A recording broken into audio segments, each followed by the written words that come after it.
Nella NG officiel. Nella NG. Écoute, like et abonne-toi à Nella NG officiel sur YouTube. Nella NG officiel. Pour l'actualité musicale congolaise, art et divertissement, écoute la voix d'or. Nella NG te dit toute la vérité. Désolé Yasika Ezate. Wana Aïda mutakomi yango na compte na ya TikTok. Désolé Yasika Ezate. Donc je m'en fous, ça ne me regarde pas. Vos histoires là, je ne suis pas concernée.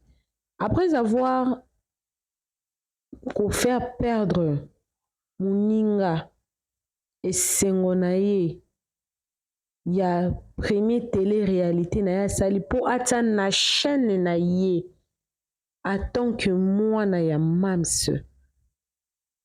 Après avoir coupé c'est la Muninga ambiance né parce que elle a détruit l'ambiance. Oui, Zala Kiwana. Ayo komana compte na ye désolé ya Sikezati. Alors pour na batu ba yebite, naza ko expliquer pourquoi commis désolé ya Sikezati. Et puis bon moi nanga mususu kuna bon moi na Michou aza ko s'excuser. Et puis na repesa pe Michou conseil en tant que mukolo. Na repesa pe conseil balanda biso mam salandanga. Je pense que à Koyoka.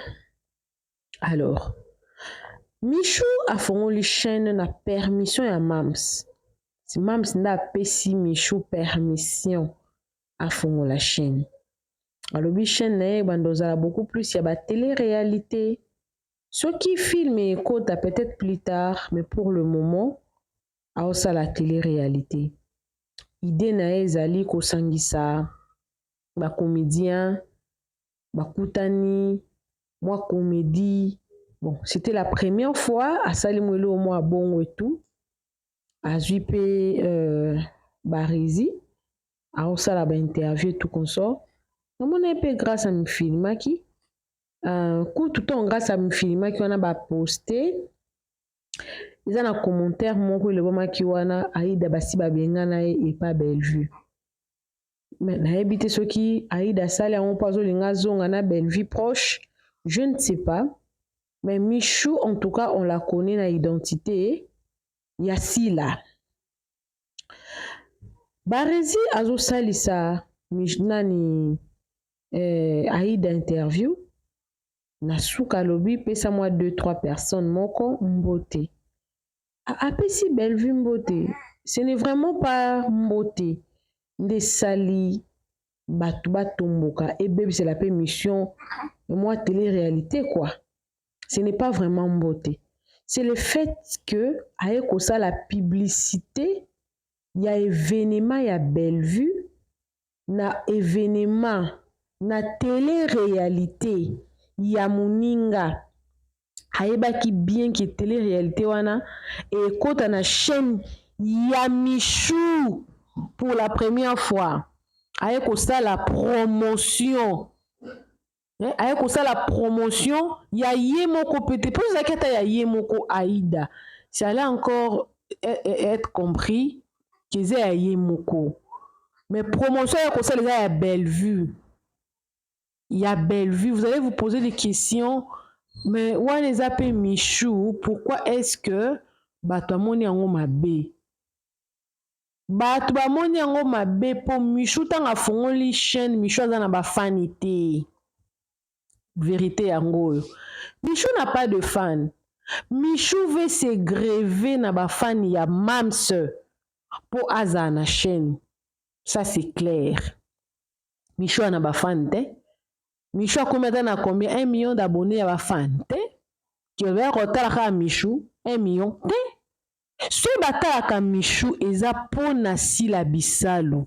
Soki Michou a eu soutien makasi boye ka chaîne efongami lobi 7000 abonnés ba kokne bazo s'abonner po balingaka Mams bazo soutenir Mams à travers Michou. C'est comme ça nous la famille Abakouk. Nous la famille Abakouk nous marchons comme ça. Mams on l'aime, toutes les personnes qui sont derrière Mams tout tira bango poids. Même si pays moko na ndenge ne pas tiaka pe batu poids makasi soka biki o aza mwana nga na ko tia poids mamsa akangaka te, mamsa amotema polele. Alors na optique wana bomona pe non mams na Aïda bajoua pe na même scène moko na Lubumbashi bakutanaka. Donc ce n'était pas interdit.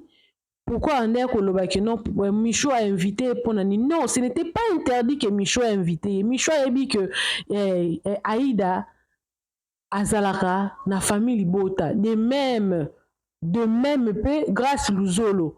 Mais n'empêche que bako solo là. Elle n'avait aucune idée ya mabe que après quoi ça la promotion ya eloko à Bellevue place où ayebi que ce sont les Zabakou qui vont soutenir Mams ndepé ko soutenir yé ayeba ki angote. Qu'on se le dise clair et net. Mais Aïda ayeba ki na mutu na yé clairement que ndenge na kekuna ce qui occasion mona non ça la promotion ya événement na biso pour ba billet tuli bango. Événement eza munene entre guillemets mais tout le monde a réseaux sociaux ningana te kimia ba komo teka ko sa promotion tin église bezo imaginer ba communiquer et pourtant non comprendre te Bella azana ba chroniqueur o balingaka ye pe balobela makambo me nazo comprendre te na attaché de presse écoute na habité alobela te événement ote bon na habité alobela événement te pour aza occuper makasi na ba organisation to alobela événement te pour balongoli ye na aza s'attaché de presse te en tout cas na comprendre te to ozela akendo lobela ngo na chaîne na ye kuna ya na chaîne à Bella. Mais si quoi Aïda a mon l'occasion opportunité il y a ça la promotion il y a makangwa Bellevue na chaîne à Micho za chaîne à Sika et ça soutenu na ba Abakouk baza ba fan ya Sila qu'on se le dise et sali mabe mais Aïda azali maman na hypocrite. Elle savait intentionnellement que ce qu'opportunité monani a aussi la promotion. Aïda pas dans la chaîne. Pourquoi ça les vidéos mon côté pour akendo la Bellevue promotion na chaîne na ye. Naza ko inciter à ce n'est pas le fait qu'elle avait salué Bellevue. Ce n'est pas une publicité. Publicité. Oh ya sali na chaîne amuninga fongoli sika. Nkane na uti koloba wana beza babakuku nde baza ko s'abonner soit musu baza par impartial baza muke baza babakuku te mais la plupart ba abonné ya Michou eza babakuku yango jupo mpembla moko ba pesi yango force chez na Michou babakuku nde ba pesi yango force eza babakuku nde ba pesi chez na Michou force ba pesi force. Et puis, alors qu'on se victimiser na chaîne na côte mais désolé le quoi sikizate. Pour ani pour Monique qui va reprocher tu as mal fait.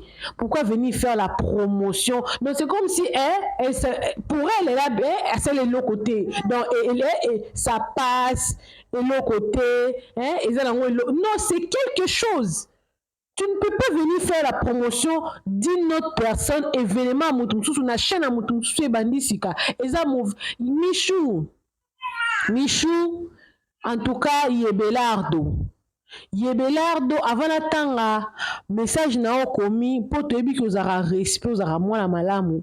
Yebelardo na minute oyo. Na deux choses mon na oyebisa yo, mais faut oyebela déjà. Il faut oyebela déjà. Nga naza contre te Aïda apesa Bella mbote mais faire l'événement comme ça la promotion de un wala vraiment non ils ont là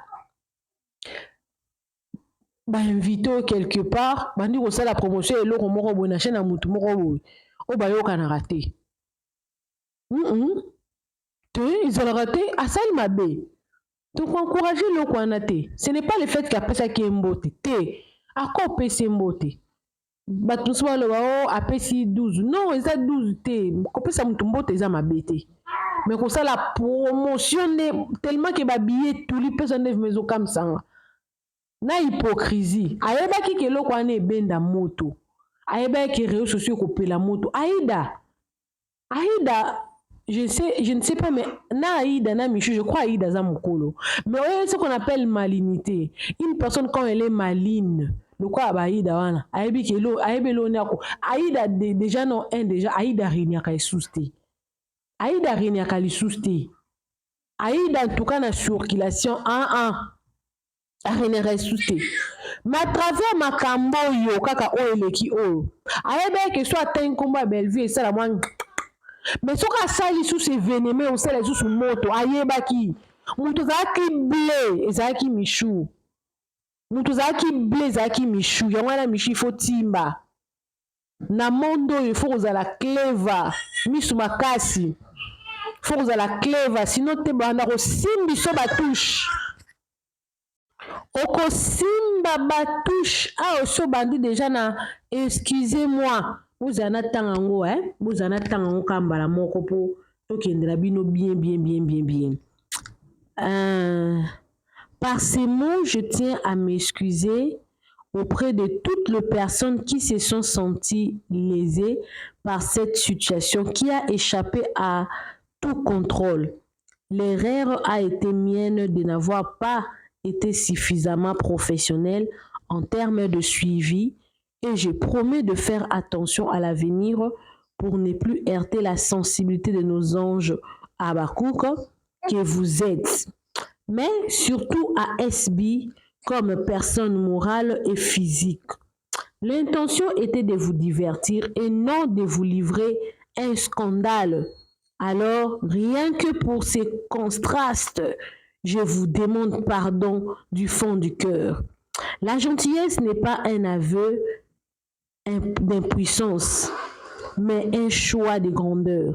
Ceux qui la méprisent confondent sagesse et faiblesse jusqu'au jour où ils s'ameurent d'absence. Ils s'amesurent, d'absence. Michou. Okobanda Simba batouche parce que toi tu as un cœur bienveillant. Toi tu as un cœur, tu vois, tu te dis, Michou à lobby, nakati ya message wana. À lobby, intention ezalaki ya kodivertir bato mwa télé-réalité Aïda nani yaka mais Aïda nda ye na intention ya mabe Aïda nda ye na intention ya kosala moninga mabe ye nda ye na intention wana yango wana balobaka le cœur de l'homme est tortueux qui peut le connaître ntako oyeba ndenge motema moto efonctionnaka eza te Michou na côté na ye a invité alobi viens na sepeli na conseil yo papa Omar apesaki Michou hein na sepeli intention ya Michou ezaki let's be together tozala ensemble bon na o to se divertir eza chaîne ebandi sika sûrement bilongi mosusu bomoni wana bomona yango peut-être te misusu ebanda ozonga misusu mpe ya sika mpe kokota ya sika ekobakisama parce que chaîne eza chaîne efungwami sika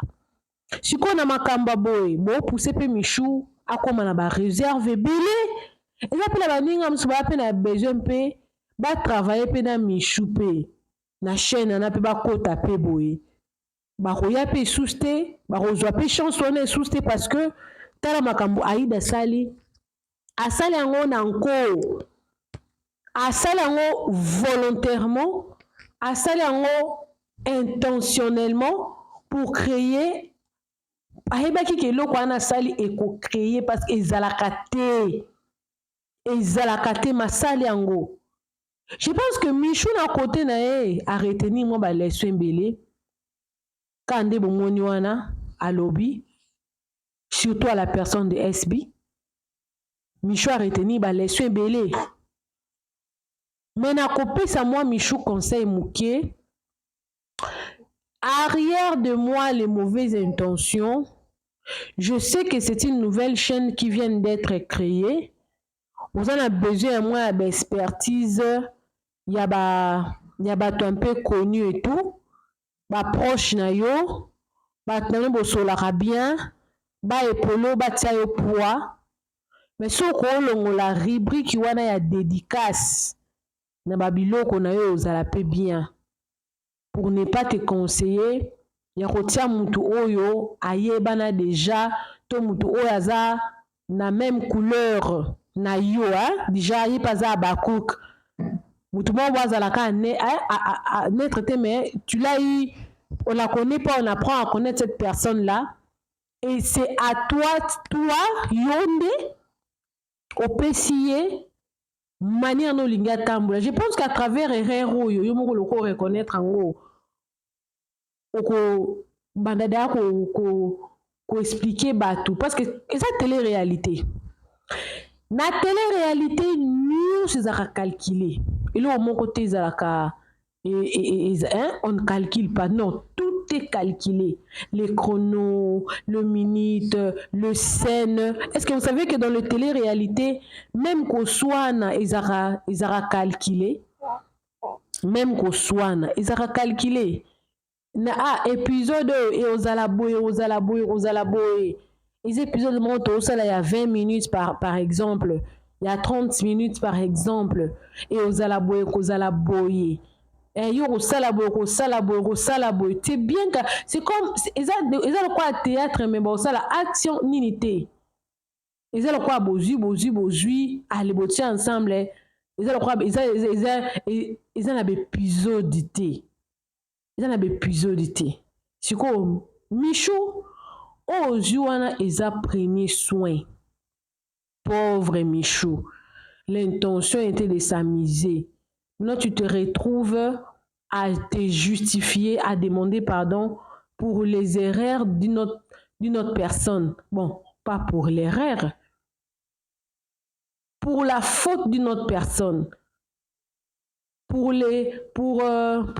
dit quoi? Pour la masumu ya mutu mususu, pour le péché d'une autre personne, voilà. Pour la masumu mutu mususu, on s'est retrouvé dans mes excuses parce que à celle li sous moi là nandaku no zelo là mutakufelo nandaku police obanda kutuna kolondako yo nani po mutakufinde awa kolondako nani. Donc prochainement le quoi les télé-réalité aux en droit ya kopona pe ya kokoche bato mon erreur le kana kibe parce que koti da na palmarès koti déjà na palmarès ils na bato mususu peut-être ba comprendre na bango michute ils ont commencé à parler à dire mais ngai ne la chou na comprendre on a ça c'est trahison, c'est-à-dire que l'intention ezala ki déjà na mutu mususu intention na rosala eloko wana ezalaki déjà ezalaki nde na kebo so na zwi opportunité na osala boye personne ne va dire le contraire parce que komona déjà ndenge aida komi eloko asika eza te donc je m'en fous boloba ya sika eza te mpo mona mutu so intentionnellement elle savait ayebaki na ye eloko azwa kosala abi nakobeta bango mama na ndika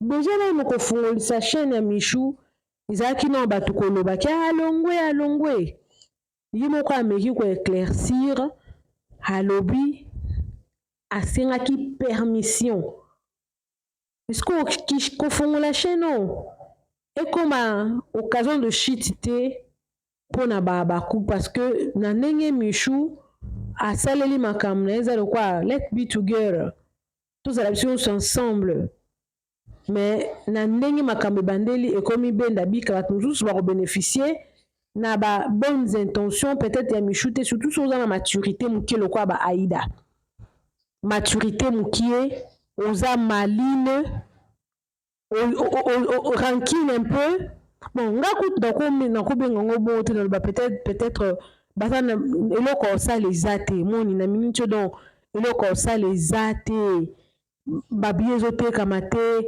événement ezose faire parler te baleki bisika bakota sincèrement nalobeta na eloko bakoti bisika minene mais actualité zéro on dirait événement eza kose préparer te tozoyoka yango te fallait toyoka yango tomona yango ils ont vraiment saturé mais kimia total makambo nyonso kimia nazoyeba te yango vraiment bazalaka bafanatique abstrait ya réseaux sociaux kaka ya sur place te nazocomprendre te même enfin bref tolimbisa Michou ndenge asengi pardon nakozwa quelques réactions en tout cas ya bato oyo baréagir na baréseaux sociaux natanga yango après toclôturer na biso mais ngai selon analyse na ngai en tout cas Aïda avait vraiment cette intention-là dans sa tête. Elle avait cette intention-là dans sa tête de faire ce qu'elle a fait là. Pour créer polémique.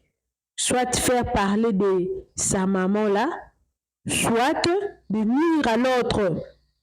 Mais si vous voulez que à ça là une intention de aussi ou côté la Michou Aïda Awazate. En tout cas, ça là intentionnellement. Prenons quelques commentaires. Natangela bino, na sala pima ba commentaire kola ba commentaire wana ibongo to kabwana na biso. Boyebi nde kozala professionnel te. Pesa communiquer na ya événement na bino na ba chaîne na bino respective. Merci. Commentaire monsieur Selande lobby, yo pe oyebi te soki kozala professionnel yango elobi nini kopase communiquer na n'importe quelle chaîne ezogéné na eloko te. La personne répond dit wana eza chaîne na été azalaki invité donc il faut koyeba eloko ya koloba pona ba retomber ezala te. Oyo eza na se ya publication ya Aïda oyo nazo ka pona laksa bino que Yé aye kosa lokola s'est victimisé déjà désolé Yassikezate non elle s'en fout des gens elle vient elle n'a pas c'est la mninga makamnae elle s'en fout Yassikezate donc quoi peut-être succès si là mninga otonga succès nae alinga ko bamba mninga na se bayi nae tellement qu'elle biki ba baku baza batumo boya sans chaud ba ya kambala moko ba abandonaka alepu kwa nini muninga chaîne na ye na moto muninga chaîne na ye na moto Michou sala attention mitenga bato boyebi te est-ce que chaîne Aïda ngoti lelo ezala kaka eleba makaka ezalaka na ba view point d'interrogation yo bandelo no mwasika mam sapesi lipamboli mbala moko boepu eloka liboso pour créer scandale. Et Michou liboso côté na chaîne scandale déjà et comme il y a bako s'excuser parce que tu veux rester poli, tu veux rester respecter le fan, tu veux pas faire du mal à votre maman. À partir il y a commentaire tinande na aussi ça ils ba commentaire il y a c'est la publication Michou au boter ko tanga kuna. Nazotanga c'est ridicule, vous êtes libre d'être ami avec qui vous voulez. Au contraire, c'était bien de voir le jeune de votre génération être ensemble. Ça montre une unité. Ne mélangez pas le problème. Alors, ça, je n'ai pas... Déjà, la personne qui a répondu en bas a déjà bien répondu. Elle a dit, si elle n'était pas libre, tu n'aurais pas vu Aïda sur sa chaîne. La liberté n'empêche pas de protéger ce qui est cher. Elle a le droit de protéger ce qui est précieux. Voilà. Alors, déjà, je vais renchérir en disant que si Michou n'était pas libre, déjà, Aïda n'allait pas venir. C'est Aïda qui était venue avec la mauvaise intention de créer un scandale. Et puis, elle a réussi de le faire. Elle a réussi de le faire parce qu'elle savait que Batebele Baolandango, message na bango et Europanzana. Sauf qu'elle a fait à Saliango, place il fallait qu'il a salate. Michou ça n'a pas intention ma bête. Yende muto alamusi siko Michou. Alamusi siko Michou déjà Michou a fourré moi Michou quoi. Azu moi maele. Après lobi bo mona ke ba pro belle vie bandolekation na chaîne Michou te komi o Michou zo kabla non. Tala makambo sko Aïda créé. Tala makambo Aïda créé. Toi tu viendras au yana ndaka batu. Ya logo là. Oza semeki invito na oyo tala semeki na yo voilà exemple écoute bien ngo ngane tiboye na ke kotala semeki na nga mwasi grand frère na nga na ndako na ye na bandi okumisa mbanda ata yo moko eske ezalaka te. D'accord ya Michou, on te pardonne, mais sois sage yaya. Yo moko oyebi situation elekaka awa ma belle. Yeba ke grâce luzolo na Aïda baza batu te. Yaya timbela ma belle, bisous. Yango na oti koloba eza na batu mosusu bakofaya perdre batu mosusu mo ba chance ya kokokisa peut-être ba rêve na bango à cause ya ba erreur o bango baosalaka to pe erreur te to pe kaka kimoteur ya mabe kimpo kaka. Bon, alinka sala kaka nko kaka po baninga mosusu ba se retrouver te. Mais c'est de n'importe quoi, tu n'as pas à t'excuser, lol. C'est tellement la guerre entre les deux groupes ou quoi. Oui, c'est tellement la guerre. C'est la concurrence loyale. Ils ont quoi primisi na scroll. Par cause à place mon côté, et le cause na kati ya bras aliment ou comme ça produit à bras Congo. Et ils allaient franchement. Soko oza agent na bango et que bapesi o scroll obi omelaka ngo te. Komela te koloba te ke nga alingaka prémisse et pardon alingaka scroll mais apesi o prémisse oza na enclos ya bata prémisse te. Oh. Ne vous séparez pas avec vos collègues, c'est juste que Aïda avait mal agi, l'erreur est humaine, peut-être Aïda aussi ne savait pas, elle savait très bien, Aïba qui très bien. Akoki jamais oya okumbisa événement ya Bellevue. Ce qui a été zalaki ate événement na ye moko comme j'avais dit. Ce qui zalaki ate événement ta ya ye moko Aïda. Elikaki ezala mwa ndenge mosusu par rapport na ndenge événement ya Bellevue. Ozoka bien Michou soloba toujours que sila nanga parce que ça chaîne na ye. Non, elle pouvait pas.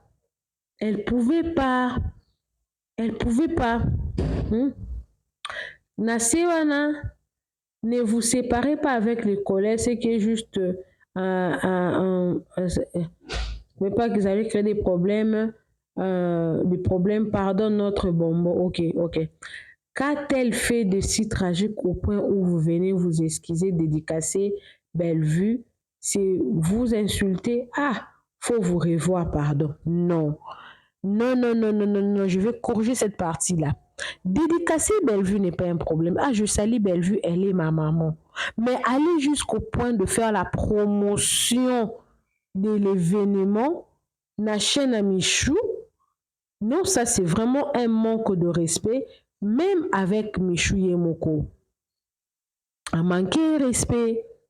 Ce qui est attaché à grâce Luzo, là, c'est décidé ça, là, non, grâce à ça, moi, na ya Bellevue. Si vous allez à la chaîne na Yemoko Aïda, il s'allait passer, mais la chaîne à Michou, moi na ya si là. Ça ne se fait pas. Basé la concurrence, c'est clair et net. On va pas se voiler les faces, on va pas mâcher les mots, on va pas se dire que non. Non, c'est vrai. Non, en tout cas, ça se fait pas. En tout cas, à s'excuser pour amoni danger zali. Amoni ndika to sala eti. Ba ko ba sakana te, ba loka ba fana wera, baza tantam. Ba batika vide te ba timba donc oyebi ba cook ba benga bango balandelaka na ba détail. Ba cook balandelaka na détail. Bango détail nde intéressa bango. Bango ba gros te, bango détail. Donc c'est dans les détails qui détectent qui est vrai, qui est faux. Et j'apprécie ndenge bazara. Yo bengaka baza sensible. Ba sensible na ba détail. Alors, s'il n'y a vraiment rien comme les gens disent toujours que aux alaka respect, il fallait pas qu'au kata ni qu'on s'excuser parce que ils a juste dédicace au Aïda Salaki mais bon. Dédicace ils a vraiment problème. Je crois bien que les gens ont été lésés par la publicité de leur programme d'activité. Bon, c'est ma compréhension des choses. Exactement, ma belle, tu as bien compris des choses. Voilà, ma belle, la fille ne pouvait pas venir faire leur pub dans la chaîne des Mimi. Oui, moi je suis d'accord avec ça. Elle ne pouvait pas venir faire leur pub dans la chaîne à Michou. Non, ça ne se fait pas. Ça ne se fait pas. Et je pense que Aïda connaît très bien. On a insister wana. Bon, pesanga raison mosusu te naza koinsiste wana wana mpe ndenge nafandi Aïda ayebaki azosala na créer polémique ayebi nini ekocréer bato kofaire créer bato polémique en un rien de temps ayebi yango masala yango kaka na nkolo Michou lelo bato babomeli yo moto est ce que bando bomeli yo moto à tout moment est ce que bato babomeli yo moto na baerreur ebandoleka koma cleva okoki kosala na onde bosalaka parce que je sais que na air ya kozwa baimage bokozala bino baimage mais na air peut-être ya montage okotenir compte na badetail wana de près parce que ti helmet moko epelisa zamba moto ti helmet moko etumba ndako ti helmet moko esala badega soki basopi déjà essence ntango baniati kaka ti helmet moko epeli pan epelisi moto donc dans les petits détails dans le moindre dans une seule phrase ça peut créer un boumrad na sabino vérité na monde ya réseaux sociaux chaîne kaka ya abakuku nde ezaka na bavue ebele eza na succès eza na actualité ça c'est bien connu ezala bachaîne ya bacomédien bachaîne ya bacomédien ya babakouk nde ezaka bien à succès parce que les abakouk se soutiennent entre eux ce n'est pas le cas ya mamsusu yes je vous dis la vérité et puis bato bazalaka na bango netre bato mosusu bazalaka na bango mpena netre te bazalaka na bango nde bahypocrite mais oyo bapesa mpena position mpena ya kotabela en tout cas zéro je vous dis croyez-moi donc Aïda ayaki mpo adestabiliser chaîne ya Michou motema mabe mpenza esopi bino babiye na bino ezotekama ti boye ezotekama te ti boye kosala pub chez MMTV s'il aza na bafan ebele bino baabonné ebele voilà la différence oh là là ça c'est vraiment très bien dit très bien décortiqué s'il a beaucoup de fans vous avez beaucoup d'abonnés donc maman Bellevue un conseil cherche à avoir des fans ne cherche pas à avoir des abonnés je comprends ce n'est pas le fait d'avoir des abonnés il faut avoir des fans vivants des fans qui te soutiennent dans la vraie vie pas des abonnés ça c'est trop fort ça c'est trop fort c'est trop Michou kata ba dédicace na ya ba invité na concept na yo échange le présentateur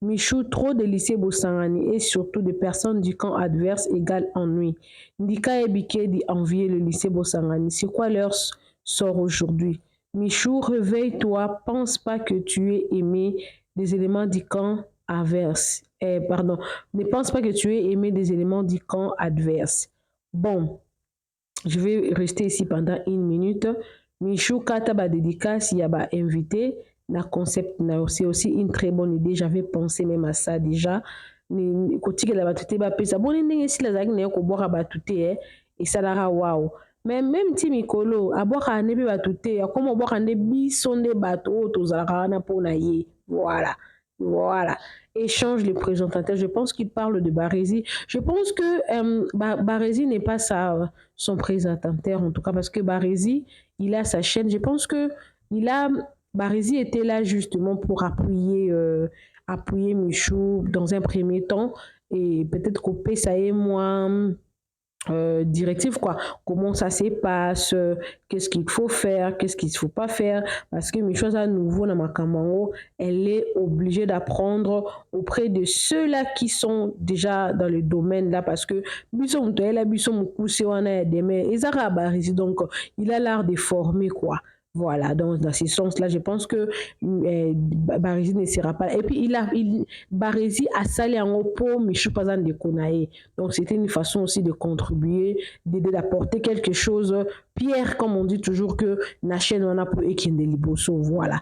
Mais déjà que non, il faut faire attention parce que déjà, ndikana bike dizaleka kaka boye to mona bon après pour vraiment pas makana bimi ba émission banini donc ils appellent conseil moko bien il faut qu'on joie il faut qu'on bomba. Coucou à tous les Nela Chou, les Nela Cœur, les Nela Love et bienvenue à tous mes nouveaux abonnés. C'est-à-dire que tu es nouveau sur ma chaîne, pardon, moi c'est Nela NG officiel, aka Nela Chou, Nela Cœur, Nela Love, Nela Amour. Alors, si tu veux travailler avec moi en collaboration en termes de promotion et publicité, n'hésite pas à me contacter. Mon numéro est partout dans presque toutes mes vidéos. Si je n'ai pas mis parce que j'ai pas d'espace et tout. Et puis, si tu as une chaîne YouTube qui a un problème, copyright strike, community strike, qui a un problème de monétisation, ou tu veux monétiser ta chaîne, tu ne sais pas, sur la pays, je le fais. Et aussi, si tu veux acheter ou vendre ta chaîne, en tout cas, je suis la mieux placée à t'aider à vendre ou acheter ta chaîne. Bisous, bisous, que Dieu vous bénisse. Bye! Nela NG officiel. Nela NG. Écoute, like et abonne-toi à Nela NG officiel sur YouTube. Nela NG officiel. Pour l'actualité musicale congolaise, art et divertissement, écoute la voix d'or. Nela NG te dit toutes les vérités.